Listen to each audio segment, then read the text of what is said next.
순환주간에 예수님의 행적을 살펴보고 있었는데 좀 살펴보면 미국에서 이것을 홀리 위크라 그러더라고요. 거룩한 주간이다. 근데 우리는 보통 고난주간이라 그러죠.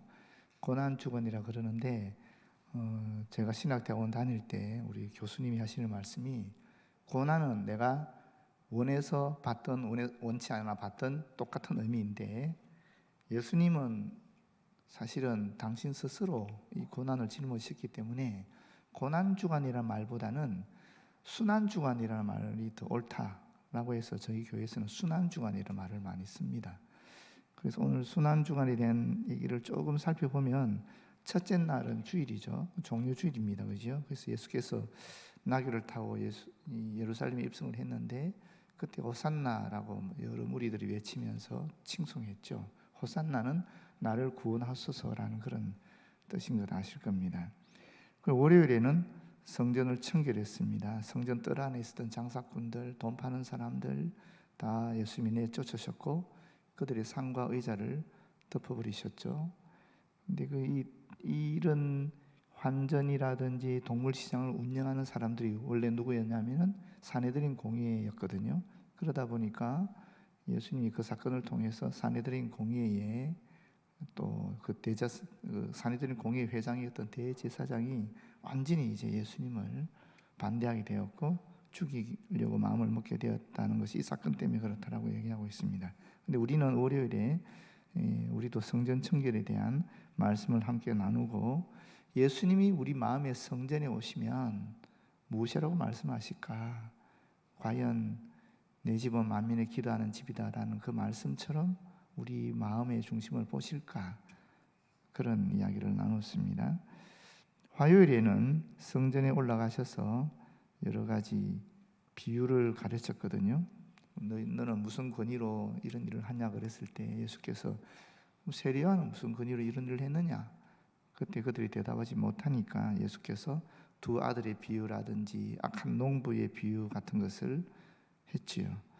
근데 저희는 무화과나무 저주 사건에 대한 이야기를 함께 나누었습니다. 보이는 것보다 보이지 않는 것, 또 핑계보다는 순종하는 것, 또 그 사람보다 속 사람을 더 우리가 신경을 써야 된다는 말씀과 함께 믿음으로 계속 구하는 기도가 기적을 일으킨다. 그런 것을 우리 한국 교회 역사를 통해서 또 우리 교회 역사를 통해서 말씀을 드렸습니다. 수요일에는 사실은 예수님이 특별히 하신 일은 없습니다. 물러나 계셨고 그런 표현만 있지만 그러나 수요일에 이 사람들이 중요한 일을 하는 게 하나 있는데 그게 바로 종교 지도자들이 음모를 꾸민다라는 것입니다. 대제사장들과 서기관들 그리고 장로들이 대제사장 가야바의 공간에 모여서 어떻게 하면 예수님을 죽일까 그런 음모를 꾸미게 되고 이 자리에 가룟 유다가 배신하게 되었다는 말도 있습니다. 저희는 수요일에 어느 계명이 더 큰가 하는 그런 제목을 가지고 함께 말씀을 나눴는데 사실 예수님이 하신 말씀은 사랑에 대한 얘기였잖아요. 하나님을 사랑하고 이웃을 사랑하는 것이 가장 큰 계명이다라고 하시면서 원수까지 사랑하라 그랬지 않습니까? 그래서 저희가 원수 사랑에 대한 말씀을 조금 함께 나누었습니다. 목요일은 마지막 만찬이 있었고 그리고 세족식을 예수님이 하셨죠. 그래서 보통 목요일을 세족 목요일이라 그러기도 합니다.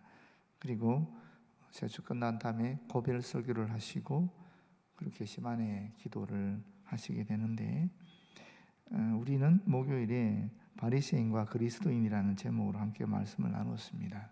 마음의 중심에 그 의자에 누가 앉아 있느냐?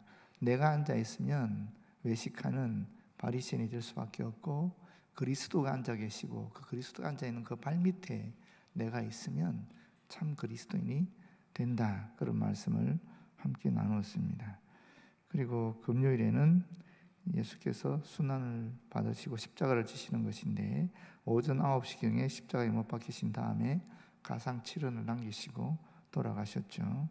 제자들까지도 스승인 예수를 부인했지만 막달라 마리아라든지 야고보와 요셉의 어머니 마리아라든지 그리고 살로메라는 이 세 여인은 십자가 곁을 끝까지 지키면서 예수님의 죽음과 죽음의 그 고통을 함께 나누었다라고 볼 수 있겠습니다. 그리고 장례가 되면 아리마대 부자이면서 사내들인 공의의 일원이라고 전해지는 요셉이 빌라도에게 예수의 시체를 달라고 청혼하면서 받아가서 세마포에 싸고 자신을 위해 만들었던 무덤에 장사 지내는 것이 기록이 되어 있습니다. 근데 저희는 어제 기대와 달랐던 대관식이라는 제목으로 함께 말씀을 나누었는데, 얼떨결에 예수님에 대한 그 사랑의 헌신을 했던 그 막달라 마리아가 사실은 예수님에게 기름을 붓는, 메시아로서의 기름을 붓는 대관식을 치르게 되었고, 동시에 유일하게 이 인류 구원의 역사를 이루기 위해서 죽음을 향해 달려갔던 그 예수 그리스도의 죽음을 준비하는, 장례를 준비하는 그런 엄청난 사건을 일으켜 버렸다, 그런 이야기를 함께 나누었습니다. 토요일에는 로마 병사가 무덤을 지켰고, 부활절 안식 후 첫날 예수께서 다시 사셔서 막달라 마리아에게 가장 먼저 보여주셨고, 그리고 제자들에게 보여주셨죠. 그런 게 우리 순환주간에 있었던 대략적인 일입니다. 오늘은 우리 26절부터 예수께서 제정하신 새로운 언약, 또 성만찬에 대한 이야기를 함께 나누도록 하겠습니다. 그들이 먹을 때에 예수께서 떡을 가지사 축복하시고 떼어 제자들에게 주시며 이르시되 받아서 먹으라, 이것은 내 몸이니라. 예수께서 지금 떡을 가지셨는데 이 떡에 정관사가 붙어 있지 않아요. 정관사가 붙어 있으면 뭔가 예수님이 직접 준비하신 특별한 이런 의미가 붙어 있는데, 그런데 정관사가 없다는 소리는 그냥 저녁에 같이 식사를 했던 그 떡 중에 하나를 그냥 들었다라는 거예요. 그러니까 일반적인 떡이죠.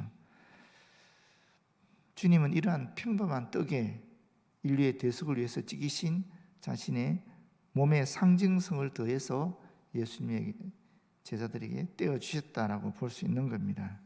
나 자신을 위해서 대신 찢기신 주님의 몸을 기억하면서 그 구원의 은혜에 동참하는 것이 사실은 성찬식인데, 예수님이 이렇게 제정하셨다라는 것입니다. 거기 보시면 축복하시고 하는 말이 있지 않습니까?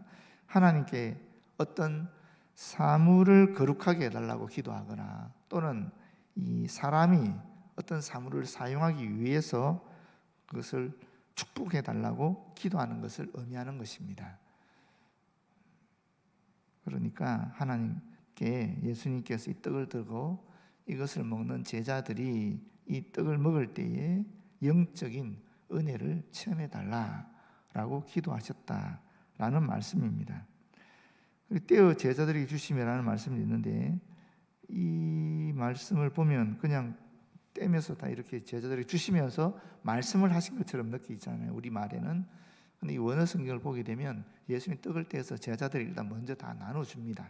떼어서 다 나눠주고 그 다음에 예수님께서 말씀을 하시는 것으로 알 수 있습니다. 그래서 우리가 성찬식 할 때에 이 떡을 다 떼어주고 동시에 같이 먹는 그런 일을 많이 하죠. 하여튼 그 예수님의 모범을 그대로 따라서 하는 것입니다. 그러면서 받아서 먹으라라고 얘기하고 있습니다. 사실 이 성찬식 제정을 하는 것이 유월절 전이잖아요, 그죠? 6월절 전인데, 6월절이라는 의미가 아시잖아요. 출애굽했을 때 마지막 재앙, 출애굽 전날 하기 전날인가요? 마지막 재앙의 그 죽음의 사자들이, 천사들이 문설주나 그 문 위에 바랐던 그 피를 보고, 어린 양의 피를 보고 그 죽음의 사신이 건너갔지 않습니까? 그래서 그걸 패스오브라 그래요. 건너갔다. 그런 게 6월절인데, 다시 말하면 죽을 목숨이 생명을 얻었다는 의미가 있죠. 무엇 때문에? 어린 양의 피 때문에, 하나님의 자비하심으로. 근데 지금 예수님께서 이 6월절에 이 식사를 하시는 이유는 바로 예수님 스스로가 이 어린 양을 의미한다 하는 것을 지금 나타내 보여주고 있는 것입니다. 27절에 보게 되면 또 잔을 가지사 감사 기도하시고 그들에게 주시며 이르시되 너희가 이것을 다 마시라. 이 감사 기도하시고 하는 말이 사실 감사하다라는 원어인데 여기에서 영어에 유카리스트라는 말이 나왔어요. 그래서 우리가 보통 성찬식을 얘기할 때 영어에서는 유카리스트라고 얘기합니다. 근데 그게 감사하다라는 의미에서 유래된 이 단어에서, 감사 기도하시고 하는 이 단어에서 유래된 영어라고 보면 되겠습니다. 다 이것을 마시라. 28절에 왜냐하면, 지금 생략되어 있지만 원어에는 왜냐하면이라는 말이 있습니다. 이것은 죄 사함을 얻게 하려고 많은 사람을 위하여 흘리는 바 나의 피 곧 언약의 피니라. 여기 언약의 피 하는 말이 있는데 우리 마태복음 또는 마가복음에는 없지만 누가복음에는 이 언약의 피 앞에 새라는 말이 붙어 있습니다. 새 언약의 피다 이렇게 되어 있고, 고린도전서 11장 25절에도 똑같이 이 새로운이라는 말이 붙어 있습니다. 그래서 지금 이 예수님이 말씀하시는 언약이 지금 새롭게 수립되는 언약이다 하는 것을 또렷하게 증거하고 있는데, 이는 장차 영적인 이스라엘 백성과 하나님 간에 새 언약을 세우리라 하는 예언의 성취입니다. 어떤 예언이 있었느냐 하면 예레미야 31장 31절에 보시게 되면 이런 말씀이 있어요. 여호와의 말씀이니라. 보라, 날이 이르리니 내가 이스라엘 집과 유다 집에 새 언약을 맺으리라 하는 이 말씀이 있는데, 이 말씀을 그대로 지금 이루는 것이 바로 지금 예수님이 말씀하고 있는 이 부분이라고 볼 수 있습니다. 다시 말하면 예수님은 동물의 피 뿌림으로 세워져서 그때까지 지속되어 오던 그런 옛 언약을 이제 자기 자신의 피로, 자기 자신의 피를 뿌림으로 새롭게 대체하고 있다라는 것입니다. 두 번째로 우리가 이 구절에 생각해 볼 것은 죄에 대한 겁니다. 죄 사함이라는 말씀이 나오지 않습니까? 제가 여러 번 말씀드렸다시피 죄라는 것은 원어적으로 보게 되면 이 관역을 빗 맞는 걸 얘기하거든요. 빗 맞추는 것을 말씀드립니다. 한다고 말씀드렸잖아요. 그래서 하나님의 의도에서 빗나간 행위, 하나님의 기준에 이르지 못한 것이 바로 이 죄의 본질이라고 볼 수 있습니다. 그런데 여기 이 사하다 하는 표현은 어디로부터 보낸다 또는 어디로부터 가게 한다라는 뜻입니다. 그렇다면 어떤 속박으로부터 자유롭게 한다 또는 말씀이죠. 그렇기 때문에 이거는 노예의 신분이나 죄인의 신분에서의 해방과 자유를 의미하는 것이고 죄의 용서를 의미하는 것입니다. 그러니까 죄사함이라는 것은 율법의 행위에서 벗어남으로 말미암아 하나님의 기준에 미달하게 되었던 그런 죄의 속박으로 벗어나서 진정한 자유를 얻게 되는 그런 신분으로 변화시켰다라는 의미가 여기 담겨 있습니다. 그 다음에 세 번째 생각할 구절은 이 많은 사람이라는 것입니다. 왜 모든 사람이라 그러지 않고 많은 사람이라 그랬겠어요? 예수 그리스도의 보혈이 흠이 있는가 또는 완전하지 않는가, 그런 의미는 아니겠죠. 예수 그리스도의 보혈의 피는, 또 예수 그리스도의 이 속죄를 흘리신 그분의 피는 완전하고 흠이 없는 것임에도 불구하고 사람이 받아들이지 않으면, 스스로 배척해 버리면 효력을 발휘할 수 없다라는 의미를 가지고 있습니다. 그래서 모두가 구원받는 것이 아니라 예수 그리스도를 영접하는 자가 이런 구원을, 예수 그리스도의 피에 그런 효능을 얻을 수 있다라는 말씀을 드립니다. 29절입니다. 그러나 너희에게 이르노니 내가 포도나무에서 난 것을 이제부터 내 아버지의 날에서 새 것으로 너희와 함께 마시는 날까지 마시지 아니하리라. 유대인들이 하는 유월절 관례를 보게 되면은 유월절 만찬에는 4번의 잔을 마신대요. 그래서 보통 첫 번째부터 세 번째 잔을 마실 때는 이 뒷구절에 나오는데 이에 그들이 찬미하고라는 말씀이 있잖아요. 그때는 이 시편 115편부터 118편을 해당하는 부분을 사실은 이 유월절 식사 때 그들이 부르면서 잔을 마시는데, 특별히 첫 번째, 두 번째, 세 번째 잔을 마실 때는 시편 113편부터 114편까지를 부릅니다. 그리고 마지막 네 번째 잔을 마실 때는 115편부터 118편까지를 불렀다라고 얘기해요. 그러니까 예수께서 이 마지막 네 번째 잔을 마시고 난 다음부터는 더 이상 이 땅에서는 포도주를 마시지 않고 이제 하늘나라에 가서 성도들이 올 때에 그때 만찬을 베풀면서 함께 식사를 하고 포도주를 마시겠다는 그런 말씀을 하고 있는 것입니다. 그리고 굳이 그들이 찬미하고 하는 이 30절의 구절을 첨부하고 있는 이유는 지금 앞에서 설명드린 것처럼 이것이 유월절 식사의 마지막을 의미한다라는 것을 얘기하는 겁니다. 네 번째 잔 마시고 시편 115편부터 118편 딱 부르게 되면 유월절 식사가 끝나는 겁니다. 그래서 유월절 식사를 유월절의 관례대로 다 하시고 그 다음에 어디로 갑니까? 감람산으로 나아갔다. 감람산에서 뭐 하셨죠? 기도하셨잖아요. 물론 이 찬미하고 유월절 식사를 마치고 감람산 올라가시기 전에 예수님이 하신 것이 있습니다. 그게 바로 고별설교라는 요한복음 14장에서 16장에 나오는 말씀이고, 또 게세마네 근처에 가셨을 때에도 예루살렘 성을 보면서 대제사장적 기도라고 하는 그런 또 요한복음 17장에 말씀이 있지요. 그 내용을 보게 되면 사실은 서로 사랑해라 너희들끼리, 그리고 또 예수께서는 이제 스스로를 예배하러 하늘에 올라가신다. 그러면 성령을 보내주겠다. 성령께서 오실 것이다. 이제 심한 환란이 올 것인데 그렇지만 담대해라. 이런 이야기들을 하신 거죠. 그런 내용들이 나옵니다. 근데 우리가 오늘 이 부분을 조금 보면서 제가 한 가지 말씀드리고 싶은 것이 뭐냐면은 이 유월절 식사에 대한 얘기인데, 우리가 갖고 있는 이 날짜 개념, 다시 말하면 하루 개념과 유대인들이 이야기하는 하루 개념이 다른 거 아시죠? 우리는 하루가 어떻게 시작됩니까? 아침부터 하루잖아요. 동 트면서부터 하루인데 유대인들은 해가 지고부터 하루예요. 그래서 성경에 나오는 창세기 1장에 나오는 말씀처럼 저녁이 되면 아침이 되니 첫째 날이니라. 이 말씀 그대로 받아들이다 보니까 이분들은 하여튼 저녁이 되면 아침이 되는 것이 하루예요. 저녁부터 아침까지, 아니 저녁부터 시작해서 그 다음 저녁이 오기 전까지가 하루가 되는 거예요.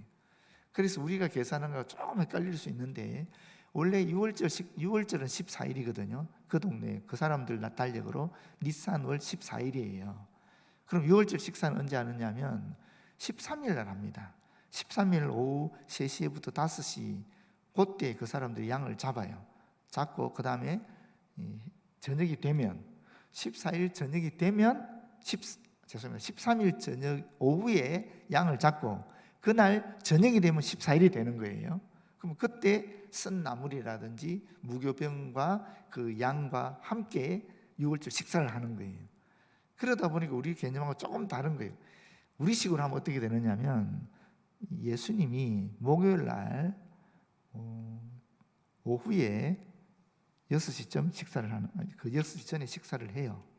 식사를 하시다가 그리고 저녁이 되면서 게시마니를 가는 거예요. 그러면 저녁이 되면 그때는 언제가 되느냐면 사실은 우리로 치면은 금요일이 되는 거예요. 쉽게 말하면 예수님이 목요일 날 식사를 했다는 거예요. 식사를 하고 금요일 날 만찬 이후에 여러 가지 일을 하시다가 게시마니에 가셨어요. 금요일 저녁에. 금요일 저녁이 아니죠. 우리로 치면 목요일 저녁인데 그 사람들로 얘기하면 금요일이에요. 그날이 저녁부터 금요일이 시작되니까. 그리고 잡혀가서 순환을 당하시고 아침 9시경, 금요일 아침 9시경에 돌아가신 거거든요. 그래서 우리가 쉽게 말하면 13일이 금요일이라는 말이 여기서 나온 거예요. 사실은 그 사람들은 14일이라 그러지만 우리가 볼 때는 13일 금요일에 잡혀가신 거예요. 금요일에 잡히고 돌아가신 게 되는 거예요. 하여튼 좀 이런 시간 개념이 조금 달라서 애매한 것이 있어요. 성경에 계산하는 거 우리가 생각하는 거. 그래서 헷갈릴 때가 많이 있는데 그렇습니다. 그래서 이제 오늘 말씀을 갖고 조금 생각할 것은 뭐냐면은 예수님이 십자가에서 돌아가시기 전에 제자들과 마지막 식사를 하시고 그때 식사를 하신 다음에 떡을 떼으신 거예요. 성찬식이 식사가 아니라 식사를 하신 다음에 그 다음에 떡을 떼어서 주시면서 이것은 내 몸이다. 또 잔을 주시면서 이것은 내 피다 하면서 새로운 언약을 체결하셨다라는 거예요. 그 새로운 언약은 무슨 말입니까? 결국 무엇이 새로운 언약이라는 거예요. 무엇이? 그전에는 동물의 피를 내가 죄를 지을 때마다 사실은 잡아서 뿌려야 됐잖아요. 그래 내 죄가 씻겨지는 거잖아요. 그런데 이제는 예수님께서 떡이 되시고 또 예수님께서 잔이 되셔서 동물의 피가 되셔서 단번에 하나님께 희생제물로 바쳐졌기 때문에 더 이상 내가 죄를 지을 때마다 동물을 잡을 필요가 없는 거예요. 그게 새로운 언약이라는 것입니다. 그래서 이제부터는 예수님의 보혈을 기억하고 또 예수님을 생각하면서 우리가 회개하기만 하면, 성찬식을 매번 행하듯이 회개하기만 하면 그 전에 옛 계약에서 옛 언약에서 가지던 그런 죄 사함이 일어난다는 거예요. 근데 우리가 알다시피 우리 교회에 성례가 두 가지가 있죠. 개신교는 첫 번째가 뭡니까? 세례잖아요. 두 번째가 성찬이잖아요. 근데 이 세례와 성찬은 달라요.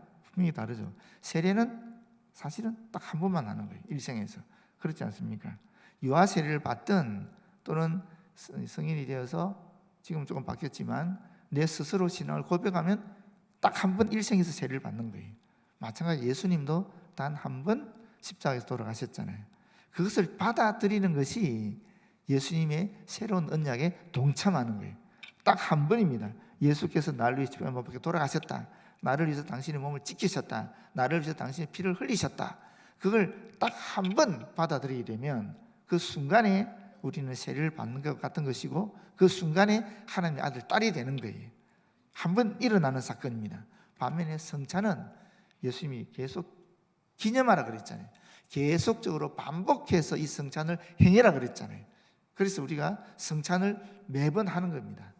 이 성찬은 계속 반복적으로 행해지는 거예요. 그럼 그 계속되는 반복적 성찬을 통해서 우리는 무엇을 해야 되는가? 예수님의 나를 위해서 찢기신 몸을 기억하면서 그 몸에 내가 참여하는 거예요. 또 예수님이 흘리신 그 피를 기억하면서 내가 계속적으로 예수님의 그 피에 동참하는 겁니다. 어떻게 동참하는 거죠? 믿음으로 동참하는 거예요. 믿음으로. 떡이죠. 그냥 아무 일상적인 떡입니다. 또 일상적인 잔입니다. 포도주입니다. 그러나 우리가 믿음으로 이것은 예수의 몸으로, 이것은 예수의 피로 내가 동참하게 되는 겁니다. 그렇게 될 때 우리는 예수 그리스도 십자가에 함께하는 게 되는 겁니다. 예수 그리스도 십자가에 함께한다는 말이 무슨 말이겠습니까?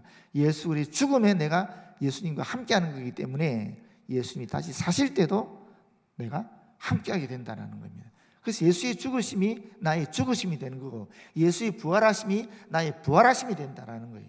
이게 새로운 언약이라는 겁니다. 엄청난 겁니다. 이것은. 두 번째 새로운 언약은 뭐냐면은 그전에는 유대인끼리만 했잖아요. 선민 유대인들만, 이방인은 참여하지 않았잖아요. 그런데 이제는 그렇지 않다라는 거예요.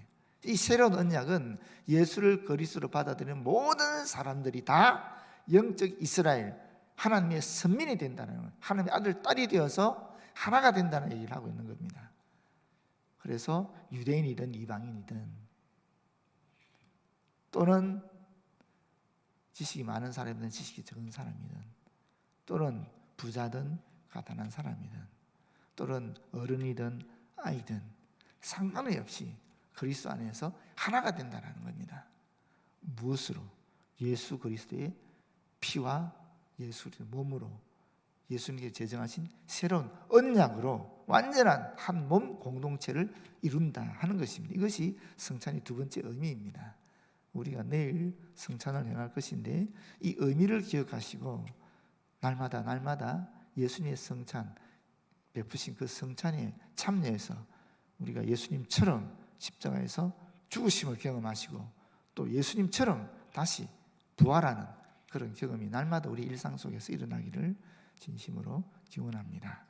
아버지 고맙고 감사합니다. 우리가 죄를 지을 때마다 나를 대신하여 죽을 동물을 잡아 제사를 드려야 되지만 예수께서 오셔서 당신의 몸과 당신의 피를 십자가에서 찢기시고 흘리심으로 단번에 그 희생 제물이 되셔서 이 모든 문제를 해결해 주시고, 이제 우리에게 이 사건을, 그 죽으심과 그 부활하심의 그 사건을 매번 기억하면서 예수 그리스도의 십자가와 부활에 동참하라고 하신 그 말씀 우리가 다시 한번 확인하게 되었습니다. 주님, 우리가 지금 십자가의 고난의 상태에 있든 아니면 부활의 기쁨의 상태에 있든 상관이 없이 늘 예수 그리스도를 일상에서 기억하고 예수 그리스도 몸과 그 피를 일상에서 생각하면서 언제나 주님과 더불어 살아가는 우리들 되도록 도와주시고, 십자가의 죽음만 생각하는 것이 아니라 다시 살아나신 우리 주 예수 그리스도의 부활에 동참함으로 언제나 세상에서 승리하는 삶을 살아가게 하여 주시옵소서. 예수님 이름으로 기도드립니다. 아멘.